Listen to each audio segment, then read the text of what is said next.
Hello viewers, I welcome you on Unacademy IAS मंजिल YouTube channel. इस channel का एक ही पर्पस है, how to make the current affairs very very simple for specially those students who are beginner. Because Unacademy IAS has always tried to democratize education by not only making it affordable but also it making accessible. Because बहुत सारे ऐसे students हैं जिनका ना ही economy में background है, ना ही पॉलिटी में बैकग्राउंड है, but still they are preparing for UPSC. And hence कैसे करंट अफेयर्स को डीक्लटर किया जाए at a very basic level, so that एक बिगिनर जो है वो भी day to day current events के साथ अपने सिंक को, अपने कनेक्शन को एस्टैब्लिश कर पाए। This is effectively the sole purpose of this YouTube channel. और आज इसी पर्टिकुलर पर्पस के लिए I am here to discuss a very very important current affairs which is related to inflation. Inflation एक बहुत इंपॉर्टेंट इकोनॉमिक पैरामीटर होता है किसी भी कंट्री के ग्रोथ को समझने के लिए। अगर आपसे कोई पूछे कि किसी देश की economy how it is performing, so there are many ways to understand the health of the economy, but two very most important parameters are inflation and GDP. GDP, which we refer to as the national income. So GDP से basically हमें यह पता चलता है कि देश की income जो है वो कितने रेट से बढ़ रही है। For example, currently our GDP is around 7%, which means our national income is growing by 7% on a yearly basis. If last year India earned 100 rupees, then this year we're earning 107 rupees. So that's a very good thing to know. That's a very good thing to have. और जितना ज्यादा ये GDP का growth rate high होगा, उतना ही ज्यादा तेज rate से हमारी नेशनल इनकम बढ़ेगी। But this national income has always to be understood in the context of inflation. कि इनकम बढ़ना ये बहुत अच्छी बात है, लेकिन इनकम बढ़ना ये अपने आप में अच्छी भी हो सकती है या खराब भी हो सकती है। इसको समझने के लिए हमें देश की इन्फ्लेशन को भी समझना बहुत जरूरी है। लेट्स से आप 100 रुपीज अर्न करते हो और आप 10 पेन परचेस कर सकते हो, बिकॉज एक पेन की प्राइस है 10 rupees. Next year you are earning 150 rupees, तो ये तो बहुत अच्छी बात है। आप पहले 100 रुपए अर्न कर रहे थे, अब आप 150 रुपए अर्न कर रहे हो। So now if the price of the pen remains same, you can buy 15 pen. But what if the prices of the pen next year, when you was earning 150 rupees, it also increases to 30 rupees? Then अब आप भले ज्यादा क्यों ना कमा रहे हो, आप नंबर ऑफ पेन्स कितने खरीद पाओगे? 5 pen. Which means just by understanding how much extra income you are making, it does not give me the clear picture, because income से आप कितना खरीद सकते हो, आपकी परचेजिंग पावर कितनी है उस इनकम की, वो डिसाइड होता है इन्फ्लेशन से, कि महंगाई कितने से बढ़ रहा है। इसीलिए इफ इंडिया और एनी इकोनॉमी कि जब मैं हेल्थ को समझता हूं, then I understand how strongly the country's national income is growing, but that growth in national income has to come with a moderate inflation. Because अगर ग्रोथ बहुत ज्यादा है आपकी इनकम का, लेकिन इन्फ्लेशन भी उतना ही ज्यादा है, तो इफेक्टिवली आपकी परचेजिंग पावर उस एक्स्ट्रा इनकम से बढ़ने नहीं वाली है। And that is why inflation को ट्रैक करना ये बहुत जरूरी है। अब ये इन्फ्लेशन का डेटा, जो महंगाई है, इसका डेटा बेसिकली हर महीने आता है, मंथली बेसिस पे आता है। और मार्च में जो अभी हमारे पास लेटेस्ट डेटा आया है, वो फरवरी मंथ के इन्फ्लेशन का आया है, जिसमें इन्फ्लेशन की जो वैल्यू है वो 3.21% बताई जा रही है। ये इन्फ्लेशन की वैल्यू, अगर मैं लास्ट मंथ जनवरी की बात करूं, तो उस समय जो महंगाई बढ़ी थी वो 2.74% से थी, और अब फरवरी में महंगाई बढ़ी है 3.21% से, which means inflation has increased. अब ये इन्फ्लेशन का बढ़ना ये एक इंपॉर्टेंट डेवलपमेंट इसलिए हो जाता है बिकॉज जिस तरीके से आज मिडिल ईस्ट में वॉर चल रहा है, ये आने वाले समय में इस इन्फ्लेशन को और ज्यादा प्रॉब्लम में ला सकता है। इसलिए आज इस सेशन में हम लोग समझेंगे इन्फ्लेशन क्या होता है, इसको कैसे निकाला जाता है, और आखिरकार जनवरी के मुकाबले फरवरी के महीने में इन्फ्लेशन क्यों बढ़ा, इसके रीजंस क्या हैं। सो ये सेशन में आपके जो बेसिक कॉन्सेप्ट हैं इन्फ्लेशन को लेकर स्ट्रांग होगा। और साथ ही साथ आप ये art of connecting the static with dynamic ये भी इस पर्टिकुलर सेशन में जरूर सीखोगे। सबसे पहले इन्फ्लेशन क्या होता है, तो इन्फ्लेशन का मतलब महंगाई। जो भी गुड्स एंड सर्विसेज हैं उनमें प्राइस का इंक्रीज होना, इसको हम इन्फ्लेशन कहते हैं। इसका उल्टा होता है डिफ्लेशन, जब prices of goods and services decrease होती है। अब सवाल आता है ये प्राइसेस क्यों बढ़ते हैं, तो इसके दो रीजन हो सकते हैं। पहला कि डिमांड जो है वो सप्लाई से ज्यादा है। आप लोग 100 पेन की डिमांड कर रहे हो लेकिन मैं केवल 50 पेन ही प्रोड्यूस करता हूं। So whenever demand is more than supply, that leads to the increase in the price of goods and service, और इसको हम लोग कहते हैं डिमांड पुल इन्फ्लेशन। ये इन्फ्लेशन डिमांड की वजह से होता है। बट दूसरा इन्फ्लेशन क्यों होता है, not because of demand. Demand तो आपका सेम है, पहले भी आप 50 पेन की ही डिमांड कर रहे थे, अभी भी आप 50 पेन की ही डिमांड कर रहे हो। लेकिन जो पेन बनाने वाली फैक्ट्री है वो किसी कारण से बंद हो गई, बिकॉज उसका जो रॉ मटेरियल आने वाला था वो कतर से आने वाला था, और क्योंकि स्ट्रेट ऑफ हॉर्मुज को ब्लॉक कर दिया गया है तो रॉ मटेरियल नहीं आ पाया, मैं पेन नहीं बना पाया। और इसीलिए इन्फ्लेशन क्यों हुआ, not because of demand, demand तो अभी भी सेम है, but because of decrease in the supply. Supply कम हो गया है, और इसको हम लोग कहते हैं, ऐसे इन्फ्लेशन को हम लोग कहते हैं सप्लाई शॉक इन्फ्लेशन। सो दो तरीके से आपका इन्फ्लेशन जो है वो होता। अब इन्फ्लेशन को मेजर करते हैं हम लोग इंडेक्स के थ्रू। जैसे सेंसेक्स एक इंडेक्स होता है जिससे हम शेयर मार्केट को समझते हैं, वैसे ही महंगाई कितनी बढ़ रही है उसको समझने के लिए इंडिया में दो इंडेक्स हैं। पहला है कंज्यूमर प्राइस इंडेक्स और दूसरा है होलसेल प्राइस इंडेक्स। इन दोनों में केवल एक फंडामेंटल डिफरेंस है कि जो कंज्यूमर प्राइस इंडेक्स है ये इन्फ्लेशन को समझने वाला एक ऐसा इंडेक्स है जो इन्फ्लेशन को समझता है at the level of consumer. जैसे आप सब्जी खरीदने जाते हो, तो आप जब सब्जी खरीदने जाते हो तो आप किस मार्केट में जाते हो, रिटेल मार्केट में। आप रिटेल मार्केट में खरीदते हो, लेकिन वो जो रिटेलर आपको वो सब्जी बेच रहा है वो सब्जी कहां खरीदता है, होलसेल मार्केट में। वो खरीदता है होलसेल मार्केट में, और होलसेल मार्केट में उस सेम सब्जी का जो प्राइस है वो अलग तरीके से चेंज होता है, और रिटेल मार्केट में उस सेम सब्जी का प्राइस अलग तरीके से चेंज होता है।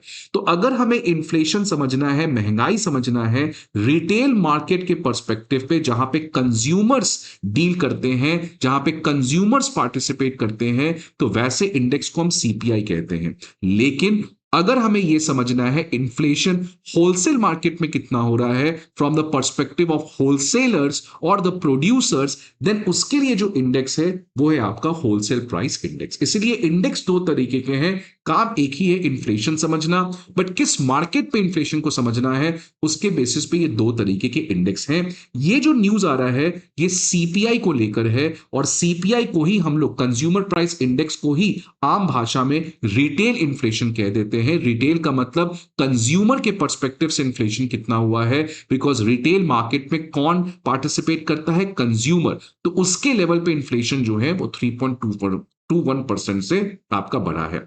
अब आप पूछोगे यार ये 3.21% से प्राइस बढ़ा है, बट किसका प्राइस बढ़ा है, क्या पेन का बढ़ा है, पेंसिल का बढ़ा है? तो देखिए एक गुड का हम बात नहीं कर रहे हैं, एक सर्विस का बात नहीं कर रहे। सर्विस का मतलब एजुकेशन का खर्च, हेल्थ का खर्च, पढ़ाई का खर्च, या किसी और चीज का खर्च। यहां पे हम लोग जब कह रहे हैं कि प्राइसेस 3.21% से इन्फ्लेशन हुआ है, I am not talking with respect to only one single good, one single service. Rather हम लोग एक basket of goods and services के ऊपर बातचीत करते हैं कि ये basket of goods and services है। इसमें कुछ इस बास्केट में क्या क्या होगा, चावल होगा, आटा होगा, फ्रूट्स होगा, वेजिटेबल्स होगा, हमारा एजुकेशन के ऊपर खर्च होगा। तो एक बास्केट हम लोग फिक्स करते हैं। इस basket of goods and services, मतलब इस बास्केट में डिफरेंट टाइप्स ऑफ गुड्स हैं, डिफरेंट टाइप ऑफ सर्विसेज हैं। अब इस बास्केट को खरीदने में आपको कितना पैसा चाहिए, अगले महीने कितना चाहिए, उसके बाद कितने महीने चाहिए। तो जैसे जैसे इस basket of goods and services का प्राइस इंक्रीज होता है, आपकी इंडेक्स की वैल्यू भी इंक्रीज होती है। So when I am saying that the inflation has increase by 3.21%, किसका प्राइस बढ़ा है, the price of this basket, the price of this basket. अब इस बास्केट में है क्या, वो तमाम बेसिक गुड्स एंड सर्विसेज जो एक आम आदमी कंज्यूम करता है। अब इस बास्केट को पता कैसे करते हैं? क्या इस बास्केट में इंडिया के सारे गुड्स एंड सर्विसेज हैं? नहीं, वो तो पॉसिबल है नहीं। इसमें हम लोग एक सेलेक्टेड गुड्स एंड सर्विसेज लेते हैं जो ज्यादातर एक आम आदमी कंज्यूम करता है, और इसी चीज को समझते हैं हम लोग एक सर्वे करवाकर। हम लोग देश में एक सर्वे करवाते हैं और जाके लोगों से पूछते हैं कि आप कौन से गुड्स एंड सर्विसेज को कंज्यूम करते हैं। उसके हिसाब से जो सबसे ज्यादा कंज्यूम किया जाता गुड्स एंड सर्विसेज है, उसका हम लोग एक बास्केट बना लेते हैं। और अब उस बास्केट के बेसिस पर हम लोग जो है प्राइसेस को देखते हैं कि क्या इस बास्केट का प्राइस इंक्रीज हो रहा है, डिक्रीज हो रहा है, और अगर इंक्रीज हो रहा है तो किस रेट से इंक्रीज हो रहा है। अब ये बास्केट हम लोग कब फिक्स करते हैं? जिस भी साल ये सर्वे हुआ है उस साल हम लोग बास्केट को फिक्स करते हैं, और उसी ईयर को हम लोग बेस ईयर कहते हैं इन्फ्लेशन में। So base year is that year in which the survey was conducted, and on the basis of that survey we have basically fixed the basket of goods and services for which we are going to now effectively track down the price. अब ये base year जो है students, पहले ये हमारा बहुत पुराना base year हुआ करता था 2011-12 का, लेकिन जस्ट लास्ट मंथ फरवरी में एक नया बेस ईयर हमारा चूज किया गया है 2023-2024, बिकॉज जो सर्वे की मैं बात कर रहा था वो लास्ट सर्वे हुआ था 2011-12 में, उसके बाद ये सर्वे हुआ 2023-2024 में, और इसीलिए ये बास्केट जो पहले 2011-12 के सर्वे पे फिक्स हुआ था अब एक नए सर्वे पे हमने फिक्स किया है। ऑब्वियसली ये अच्छी बात है, बिकॉज लोगों का जो कंजम्पशन है गुड्स एंड सर्विस का वो चेंज होता है। फॉर एग्जाम्पल आज से 10 साल पहले कोई नेटफ्लिक्स पे खर्च नहीं करता था, आज से 10 साल पहले लोगों का हेल्थ पे उतना खर्च नहीं होता था, आज से 10 साल पहले हमारा इलेक्ट्रॉनिक डिवाइसेस पे इतना खर्च नहीं होता था। इसीलिए इस बास्केट को हमेशा हमें अपडेट करना बहुत जरूरी है, बिकॉज अगर आप गलत बास्केट को ट्रैक कर रहे हैं तो उससे आप कभी भी इन्फ्लेशन को सही तरीके से नहीं समझ सकते हैं। इसीलिए फरवरी में इन्फ्लेशन के उस कंजम्पशन बास्केट को, इस basket of goods and service को चेंज किया गया था, और इस समय हमारा बेस ईयर जो है सीपीआई के लिए, रिटेल इन्फ्लेशन के लिए, वो 2023-2024 है। और इसमें चेंज होने से क्या क्या हुआ, कुछ नए चीजें इस बास्केट में ऐड हो गई, लाइक नेटफ्लिक्स पे खर्च, एयरलाइन टिकट्स, टेलीकॉम प्लान्स। आज लोग ई कॉमर्स पे शॉपिंग करते हैं जो पहले नहीं था। पैकेज स्नैक्स, आज लोग प्रोसेस्ड फूड कंज्यूम करते हैं, पहले उतना नहीं था। साथ ही साथ कुछ चीजों की वैल्यू जो है वो घट गई, जैसे पहले हमारा ज्यादातर खर्च फूड एंड बेवरेजेस पे होता था। बेवरेजेस मतलब जो आप सॉफ्ट ड्रिंक पीते हो, उसका शेयर लगभग 45.9% था। मतलब इस पूरे बास्केट में 45.9% जो शेयर है वो फूड एंड बेवरेजेस का था, बिकॉज ज्यादातर लोग फूड एंड बेवरेजेस पे खर्च करते हैं। लेकिन जैसे जैसे लोगों की इनकम बढ़ती है, हमारा जो खर्च है फूड एंड बेवरेजेस पे वो कम होता है। इसलिए फूड एंड बेवरेजेस की जो शेयर है इस बास्केट में वो 45.9 से घटकर 36.8% पे आ चुकी है। अब ये क्यों होता है, इसके लिए मैं आज आपको एक क्वेश्चन दे रहा हूं, एंजल्स लॉ। आप एंजल्स लॉ के बाद पढ़िएगा, और एंजल्स लॉ क्या कहता है वो चीज आपके लिए बहुत इंपॉर्टेंट एग्जाम से, आप कमेंट बॉक्स पे जरूर बताइएगा। मतलब effective, let's come back to the topic. तो मेरा कहना क्या था कि एक कंजम्पशन बास्केट जो है इसको चेंज किया गया है, और इस नए कंजम्पशन बास्केट पे अब इन्फ्लेशन का डेटा आया है फरवरी के महीने में, जिसमें बताया गया है 3.21% का इन्फ्लेशन बढ़ा है फरवरी में। अब आप पूछेगा यार 3.21% से इन्फ्लेशन बढ़ा है, किसका बढ़ा है? ये तो मैंने बता दिया, price of basket of goods and services का बढ़ा है, लेकिन किसके कंपैरिजन में बढ़ा है? प्राइसेस लगभग 3.2% से बढ़े हैं, तो किसके कंपैरिजन में बढ़े हैं? क्या, क्योंकि ये डेटा किसका है? फरवरी 2026 का।